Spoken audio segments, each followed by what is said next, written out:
तो ये हो गया दिन भर का रिवीजन ऑफ पाठशाला की पहली क्लास। ईरान के लपेटे में फंसे ट्रंप ने अचानक पीएम मोदी को फोन क्यों लगाया? तेल गैस संकट पर क्या बड़ी खबर आने वाली है? इधर मुनीर डील कराने के सपने बेच रहा, उधर स्ट्रेट ऑफ हॉर्मूज को लेकर ट्रंप और मोदी की क्या बात हुई? ट्रंप का 5 दिन वाला ब्रेक भी बेकार निकला, ईरान कैसे दनादन मारता चला जा रहा है? और तेल की कीमत में खेल करके क्या ट्रंप दोस्तों और परिवार के लिए नोट छाप रहे हैं? कौन कौन अरबपति बन गया? सबसे पहले इसका चैप्टर देखिए। ईरान युद्ध को लेकर मामला दिनों दिन बिगड़ता चला जा रहा है। पूरी दुनिया तेल गैस के संकट में धंसती चली जा रही। ट्रंप अलग ईरान के दलदल में धंसे हुए हैं, वो निकल नहीं पा रहे हैं। और ट्रंप के दिमाग में चल क्या रहा है कोई नहीं जानता बॉस। ट्रंप इस युद्ध में फंस तो गए, लेकिन उनको समझ ही में नहीं आ रहा कि इस युद्ध से निकलना कैसे। और वो पूरा हाथ पैर मार रहे हैं, और जैसे दलदल में होता है जितना हाथ पैर मारिए उतना धंस जाइएगा, वही ट्रंप के साथ हो रहा है। वो युद्ध के दलदल में फंस गए, जितना हाथ पैर मारते हैं उतना ईरान नीचे खींच लेता है।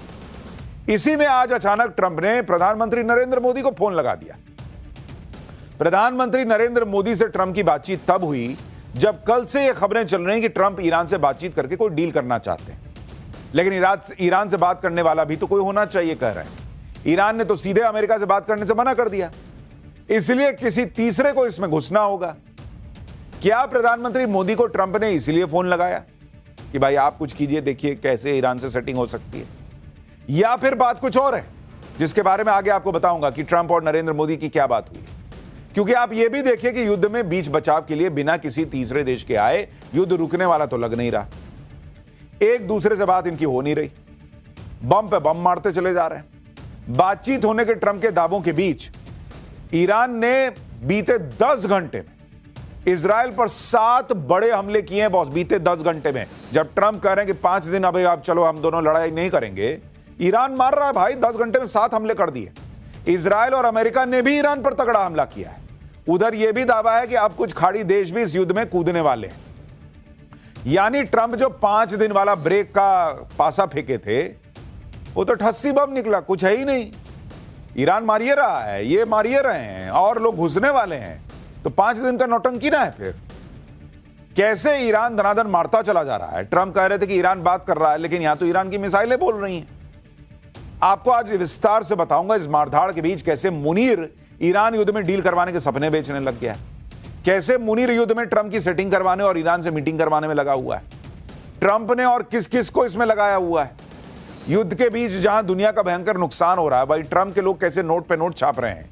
तेल की कीमत में ऐसा क्या खेल हुआ है कि ट्रंप के लोगों के मिनटों में छप्पर फाड़ कमाई हुई है बॉस। आज इसका चैप्टर भी आपको दिखाऊंगा, लेकिन पहले ये ट्रंप के ब्रेक लगाने के बाद युद्ध में जो तमाशा हो रहा है और पीएम मोदी और ट्रंप की क्या बात हुई है, इस सब के बारे में बात करूं उससे पहले युद्ध का एक ट्रेलर देखिए।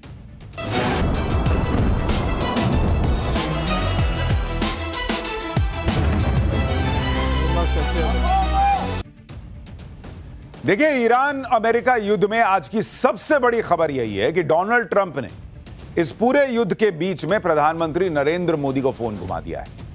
25 दिन से युद्ध चल रहा था और यह 25 दिन में पहली बार है कि नरेंद्र मोदी और डोनाल्ड ट्रंप की बात हुई है। नरेंद्र मोदी ने भी सब जगह बात की, डोनाल्ड ट्रंप को फोन नहीं किया था। डोनाल्ड ट्रंप ने भी 25 दिन से कोई फोन नहीं किया हुआ था, मतलब उसके पहले से नहीं किया था, युद्ध के बीच कह रहा हूं कि कोई फोन नहीं किया था। लेकिन आज अचानक दोनों की बात हो गई और इसके बारे में अमेरिका के राजदूत सर्जियो गोर ने बताया कि राष्ट्रपति ट्रंप और पीएम मोदी के बीच बातचीत हुई है। दोनों ने मिडिल ईस्ट के हालात पर चर्चा की है, जिसमें स्ट्रेट ऑफ हॉर्मूज के खुले रहने की अहमियत शामिल है। यानी दोनों के बीच स्ट्रेट ऑफ हॉर्मूज को लेकर बात हुई है। यह अमेरिका के जो एम्बेसडर है भारत में, उन्होंने ट्वीट करके कहा।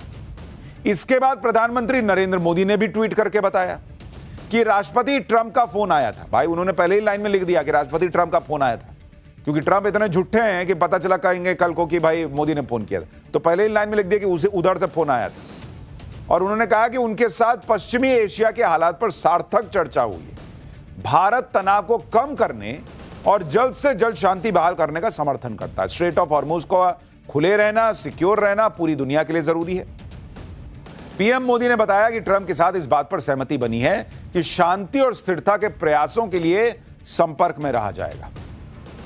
25 दिन से युद्ध चल रहा है, लेकिन अब अचानक ट्रंप ने अगर नरेंद्र मोदी को फोन लगाया, बातचीत की, तो इसके मायने क्या हैं? इसको समझना बड़ा इंपॉर्टेंट है। देखिए, इसमें 2 चीजें हो सकती है। पहली बात तो यह हो सकती है कि युद्ध में चौतरफा फंसे ट्रंप अब युद्ध से बाहर निकलने के लिए भारत की मदद चाहते हैं, क्योंकि भारत ईरान से भी दोस्ती किए बैठा है। भारत के कुछ जहाज ईरान ने छोड़े ना भाई, और भारत ईरान के जो यहां पे लोग हैं वो भी कह रहे हैं कि भाई भारत से हमारे रिश्ते अच्छे हैं। तो ट्रंप को लगा होगा कि भाई और तो कोई करा नहीं पा रहा, तो एक काम करता हूं, मोदी को बोल के देखता हूं। एक तो ये पॉसिबिलिटी हो सकती है। दूसरा क्या हो सकता है? दूसरी बात यह हो सकती है कि ईरान से बात करने में पाकिस्तान का नाम आ रहा है, लेकिन पाकिस्तान भरोसे के लायक तो है नहीं, इसलिए भारत जैसा कोई भरोसेमंद देश बीच बचाव करे। यह पहले वाले का सब पार्ट है। अब दूसरा या कहिए तीसरी बात यह भी हो सकती है कि ट्रंप यह दिखाना चाह रहे हैं कि वो ईरान से बातचीत को लेकर सीरियस है, कोई हवाई बात नहीं, इसलिए वो भारत जैसे बड़े देश से इस पर बात कर रहे हैं। चौथी बात यह है कि हॉर्मुज स्ट्रेट को लेकर ट्रंप और मोदी की बात हुई है। हॉर्मुज स्ट्रेट खुलने से नहीं खुलने से ट्रंप फंसे हुए हैं। हॉर्मुज स्ट्रेट खुल गया तो फिर ट्रंप युद्ध से बाहर निकल सकते हैं। तो ऐसे में सवाल यह है कि क्या ट्रंप अब भारत की मदद चाहते हैं हॉर्मुज स्ट्रेट खुलवाने के लिए ईरान पर अटैक करने को लेकर? क्योंकि भाई नेटो देशों ने तो मना कर दिया कि नहीं, हम नहीं आते तुम्हारे साथ, जाओ अपना देखो, अपना करो। खाड़ी के देश करवा नहीं पा रहे हैं, तो क्या कोई मिलिट्री एक्शन के लिए ट्रंप को भारत की जरूरत है, या फिर डिप्लोमेसी के लेवल पर ट्रंप को भारत की जरूरत पड़ी? क्योंकि यह आदमी ऐसे तो फोन करेगा नहीं, यह पक्का बिजनेसमैन आदमी है। यह कुछ ना कुछ सेटिंग गेटिंग करने के लिए, डील करने के लिए, भारत की मदद लेने के लिए फोन किया है, इंफॉर्मेशन देने के लिए फोन नहीं किया होगा। अब देखिए यहां से क्या जवाब मिला वो इंपॉर्टेंट है। मुझे नहीं लगता भारत कोई मिलिट्री एक्शन में मदद करने जाएगा। डिप्लोमेसी के लेवल पे क्या हो सकता है वो देखिए, क्योंकि वे तो कई लोग कह रहे हैं कि भाई भारत इसमें मदद कर सकता है। ट्रंप ने ईरान को धमकी भी यही दी थी कि हॉर्मुज स्ट्रेट खोलो, नहीं तो 48 घंटे में ईरान के पावर प्लांट उड़ा दूंगा। ईरान ने ट्रंप की धमकी का लोड तो लिया नहीं, उल्टे कह दिया कि अगर ईरान के पावर प्लांट उड़ाओगे तो ऐसी तबाही मचाएंगे जो तुम नहीं सोचे होगे। हॉर्मुज स्ट्रेट को ईरान खोल नहीं रहा है, और वहां हालत देखिए कैसी है, नाव फंसे हुए सारे। ट्रंप इसे जब तक खुलवा नहीं पाएंगे तब तक वो ईरान से युद्ध जीतने का ऐलान भी नहीं कर सकते। वहां 25 दिन में हाल यह है कि सैकड़ों शिप फंसी हुई है। देख रहे हैं, ऐसा लग रहा है कि किसी ने कागज पे फोटो बना दिया है, जितना मन उतना नाव बच्चा नहीं बना देता है, 1 2 3 4, वैसे फंसे हुए सारे जहाज। अब आपको ऊपर से जहाज से लिया है, एयरप्लेन से लिया है तो छोटे दिख रहे हैं, बड़े बड़े जहाज होते हैं। एरियल व्यू देख रहे हैं आप। दावा है कि किसी फ्लाइट से हॉर्मुज स्ट्रेट का यह वीडियो बनाया गया है। हॉर्मुज खुलेगा तभी जब ईरान से बात होगी। ईरान पर बम गिराने से हॉर्मुज तो नहीं खुलने वाला, ये तो अभी 25 दिन में दिख गया। यह बात ईरान ने ट्रंप को 25 दिन के युद्ध में क्लियर कट समझा दी भाई, कि मारोगे तो नहीं खुलेगा। हॉर्मुज खुलवाने के लिए ट्रंप दुनिया से मदद मांगते रहे, दुनिया में कोई मदद करने तो आया नहीं। ट्रंप को पीछे हटना पड़ा, कहना पड़ा कि ईरान से बातचीत हो रही है। देखिए बहुत संभव है कि डोनाल्ड ट्रंप को यह समझ में आ गया है कि भाई 5 दिन मैंने ईरान को दिए हैं, 5 दिन बाद हम जो है वो अच्छी डील कर लेंगे, मुझे लगता है वो कर रहे। लेकिन उनको समझ में आ गया 10 घंटे में कि उन्होंने 5 दिन की बात की, उधर से ईरान मारता चला गया। तो इनको यह समझ में आ गया है कि इनके बूते का तो है नहीं ईरान को चुप कराना, ईरान से डील कर पाना, क्योंकि ईरान ने इनकी सारी नवाबी निकाल के छोड़ दी है। इसीलिए मुझे लगता है कि अब ये भारत से संपर्क कर रहे हैं ताकि कम से कम ईरान को बातचीत के टेबल पे लाया जा सके। क्योंकि 5 दिन बाद भी अगर कुछ नहीं हो पाया तो ये क्या मुंह दिखाएंगे? वैसे ही पब्लिक इनका मुंह देखना नहीं चाह रही है, जिस तरह से पब्लिक को, दुनिया को इन्होंने फंसा के छोड़ दिया है। ट्रंप ने दावा कर दिया कि ईरान को ऐसा फोड़ा कि वो डर की वजह से बातचीत के टेबल पर आ गया, लेकिन उनको अंदर से अंदर पता है ना कि क्या हो रहा है। भाई ईरान ने इजराइल के तेल अवीव और हाइफा में भयानक हमले किए हैं। 10 घंटे के अंदर 7 मिसाइल बैराज दागी। ट्रंप के ऐलान के बाद तेहरान के रिहायशी इलाकों में मिसाइलें गिरी। उधर ईरान के खुर्रम शहर और इस्फहान में पावर ग्रिड और गैस सप्लाई नेटवर्क पर हमले हुए। पाइपलाइन फटने से खुर्रम शहर में ब्लैकआउट हो गया। यानी युद्ध वैसा ही चल रहा है जैसा चल रहा था। यह ट्रंप ने नौटंकी की कि हमने 5 दिन की बात की है, 5 दिन में हो जाएगा, और इसीलिए अब फोन लगा रहे हैं इधर उधर कि भाई कुछ तो कराओ, बड़ी बेइज्जती हो जाएगी। भाई देखो, ट्रंप भले ही ईरान से बातचीत का दावा करें, लेकिन युद्ध के मैदान में भीषण बमबारी चल रही है, यह ट्रंप को समझ में आ रहा है। इजराइल में कल पूरी रात सायरन बजे हैं बॉस। तेल अवीव में ईरान की मिसाइलों ने नींद उड़ा दी लोगों की। इनमें ईरान की क्लस्टर बैलिस्टिक मिसाइलें शामिल थी। जब ये मिसाइल गिरती हैं तब ऐसा लगता है जैसे एक साथ कई मिसाइल गिर रही हैं, जबकि ये एक मिसाइल होती है। इसके वॉरहेड टारगेट पर गिरने से पहले ही आसमान में बिखर जाते हैं और ज्यादा तबाही मचाते हैं। देख रहे कैसे जा रहा है, एकदम झुंड बना के फट जाता है। विदेशी मीडिया के दावों के मुताबिक 10 घंटे में ईरान ने इजराइल पर 7 बार मिसाइलों के बैराज दागे। इजराइल के तेल अवीव में, हाइफा और ईरान में नेशार में ईरानी मिसाइलों ने तबाही मचा दी। नेशार के अपार्टमेंट में मिसाइल गिरने से पूरे इलाके में कोहराम मच गया। इजराइल के तेल अवीव में ग्राउंड जीरो से हमारे सहयोगी की रिपोर्ट देखिए, आपको समझ में आ जाएगा कि इजराइल में कल रात क्या हुआ है। टाइम्स नाउ नवभारत की टीम अभी पहुंची है तेल अवीव के उस इलाके में जहां की एक मेजर मिसाइल आके गिरा है। हमारी अभी सुपरिटेंडेंट से बात हुई, उन्होंने कहा कि यह क्लस्टर एमिशन ना होकर के एक पूरा का पूरा मिसाइल था जो कि सड़क पर गिरा है और वहां पर आप देख सकते हैं कितना बड़ा डिस्ट्रक्शन क्रिएट हुआ है। चाहे वो फर्स्ट फ्लोर हो, सेकंड फ्लोर हो, थर्ड फ्लोर तक जाके डिस्ट्रक्शन पहुंचा हुआ है। लेकिन एडमिनिस्ट्रेशन ने यह साफ बताया कि यहाँ इंजरी हुई है थोड़ी बहुत, लेकिन कोई यानी ईरान रुकने का नाम नहीं ले रहा, वो लगातार इजराइल को फोड़ रहा है। ट्रंप बातचीत का दावा कर रहे हैं लेकिन ईरान मिसाइलें मार रहा है। ईरान की मीडिया यह कहकर मजाक उड़ा रही है कि talks with the US underway through missile strikes. वो कह रहे हैं हम बातचीत तो कर रहे हैं लेकिन वो बातचीत हमारी मिसाइलें कर रही हैं। इस बीच ईरान ने अमेरिका का एक सुसाइड ड्रोन मार गिराने का दावा किया।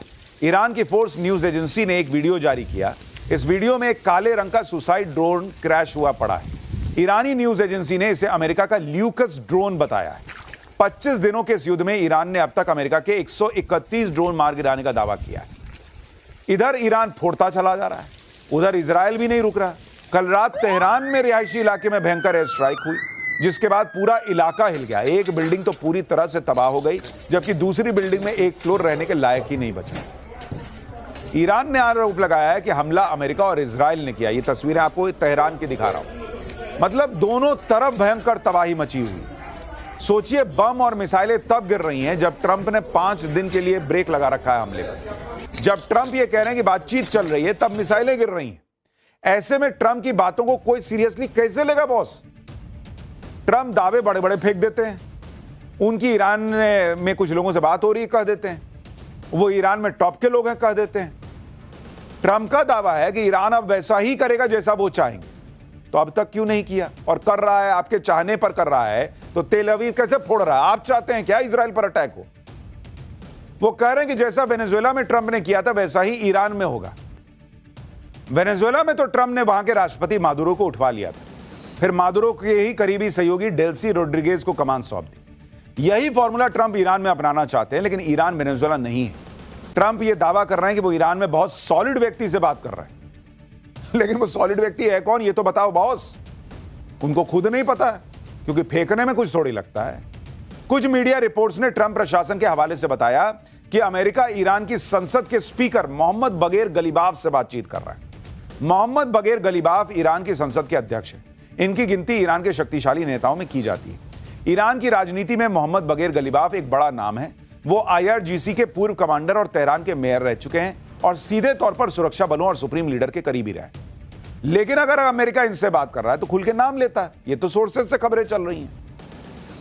लोग कह रहे हैं कि ट्रंप हवा में तीर चला रहे हैं, क्योंकि ईरान के जिस नेता से अमेरिका ने बातचीत करने का संकेत दिया उस नेता ने तो तुरंत कह दिया कि है झूठ बोल रहा है। ईरान की संसद के स्पीकर मोहम्मद बगैर गलीबाफ ने इन सभी मीडिया रिपोर्ट को सिरे से खारिज कर दिया। सोशल मीडिया पोस्ट में उन्होंने लिखा कि अमेरिका के साथ कोई बातचीत हुई भी नहीं की है। वित्तीय और तेल बाजारों में हेरफेर करने के लिए ऐसी झूठी खबरें फैला रहा है आदमी। अमेरिका और इजराइल युद्ध के इस दलदल में फंस चुके हैं जिससे बाहर निकलने के लिए फर्जी खबरों का इस्तेमाल किया जा रहा है। यानी अमेरिका और डोनाल्ड ट्रंप नोट छाप रहे हैं बॉस, और मैं आपको बताऊंगा अभी कैसे। ट्रंप की बातों पर किसी को भरोसा नहीं रह गया, इसलिए आप देखिए कि क्रूड ऑयल के दामों में फिर से आग लग गई है। कल ट्रंप के 5 दिन वाले बयान के बाद ब्रेंट क्रूड ऑयल की कीमत 10% गिर गई थी, लेकिन आज फिर क्रूड ऑयल के दाम 4% बढ़कर $104 प्रति बैरल पहुंच गए, क्योंकि लोगों को दिख गया कि अरे ये आदमी बोला और रात भर बम फटा है, कैसे तेल की कीमत कम होगी, फिर भाग गया वो ऊपर। कई लोग कह रहे हैं कि ट्रंप ने जिस तरह से अचानक ईरान से बातचीत होने की बात कही उसके पीछे शेयर मार्केट और ऑयल मार्केट का बड़ा खेल है, क्योंकि आरोप लग रहा है कि ट्रंप मार्केट खुलने से ठीक पहले युद्ध पर बड़ा ऐलान करते हैं। कुछ लोग मार्केट में मोटा मुनाफा कमाते हैं। आरोप लग रहा है कि कल ट्रंप के युद्ध पर ऐलान से पहले ही कुछ चुनिंदा लोगों को यह खबर लीक कर दी गई और उन लोगों ने जमकर ट्रेडिंग की जो अप्रत्याशित थी। फाइनेंशियल टाइम्स के मुताबिक न्यूयॉर्क के समय के मुताबिक सुबह 6:49 से 6:50 के बीच व्यापारियों ने ब्रेंट क्रूड और West Texas intermediate crude WTI crude में 5,000 करोड़ रुपए के दाव लगाए थे बॉस। ये दाव ट्रंप के ईरानी एनर्जी साइट्स पर हमला कर टालने के ऐलान से लगभग 15 मिनट पहले हुआ। इत्तेफाक है। ये दाव कच्चे तेल की कीमतों में गिरावट को लेकर थे और जैसा दाव लगाया गया वैसा ही मार्केट में हुआ। एक तरफ जहां किसी को भनक नहीं थी कि ट्रंप ऐसा करेंगे, वहीं दूसरी तरफ कुछ लोग ऐसे थे जिन्होंने खबर ब्रेक होने से पहले ही तेल के ऊपर दाव लगाया और भयंकर पैसा कमा लिए। दावा है कि इन ट्रेडर्स ने 20 मिनट में 938 करोड़ रुपए का शुद्ध मुनाफा कमाया, यानी 47 करोड़ रुपए प्रति मिनट का प्रॉफिट। एक्सपर्ट्स के मुताबिक कोई भी बड़ा से बड़ा ट्रेडर इतने कम वक्त में ऐसा रिस्क नहीं लेता है, वो भी ट्रेडिंग शुरू होने से ठीक पहले। एक थ्योरी यह भी चल रही है कि ट्रंप वीकेंड पर ईरान पर तगड़ा हमला करेंगे जब मार्केट बंद रहता है, जिससे सोमवार को जब अमेरिकी मार्केट खुलेगा तो वो ज्यादा स्टेबल रहेगा और ट्रेडर्स को मुनाफा हो जाएगा। तीसरी थ्योरी के मुताबिक ट्रंप 5 दिन का ब्रेक लगाकर टाइम बाय कर रहे हैं, जिससे ट्रंप को ईरान में अमेरिकी मरीन उतारने का वक्त मिल जाए। वॉशिंगटन पोस्ट के मुताबिक जिस दिन ट्रंप की डेडलाइन खत्म हो रही है उसी दिन यूएस मरीन्स मिडिल ईस्ट पहुंच जाएंगे। अमेरिका 2 बैच में करीब 5,000 अमेरिकी मरीन्स उतार रहा है। खबर चल रही है कि अमेरिका सीधे स्ट्रेट ऑफ हॉर्मुज से नहीं घुसेगा, वो चाबहार पोर्ट के रास्ते ईरानी इलाके में एंट्री लेगा। खर्ग आइलैंड, हॉर्मुज आइलैंड और नॉर्थ ओमान जिनकी सबसे ज्यादा चर्चा है, वहां से हमला न करके अमेरिका ईरान को शॉक करने की कोशिश करेगा। इसलिए ट्रंप अपनी मरीन्स के पहुंचने का समय ले रहे हैं। आप यह भी देखिए कि इधर बातचीत का माहौल बनाया जा रहा है। उधर यह रिपोर्ट भी आ गई कि अब युद्ध में खाड़ी देश भी कूद सकते हैं।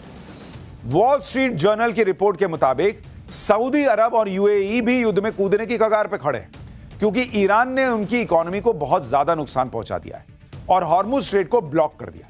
रिपोर्ट में दावा है कि अभी तक तो इन देशों ने अपनी मिलिट्री नहीं उतारी, लेकिन अब वो ऐसा कर सकते हैं। दावा है कि खाड़ी देश ईरान पर स्ट्राइक के लिए अपने यहां बने अमेरिकी एयरबेस पर लगे प्रतिबंधों में ढील दे सकते हैं।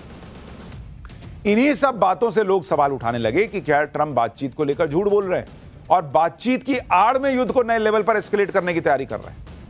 अब ट्रंप के दिमाग में क्या चल रहा है इससे तो कोई नहीं जानता।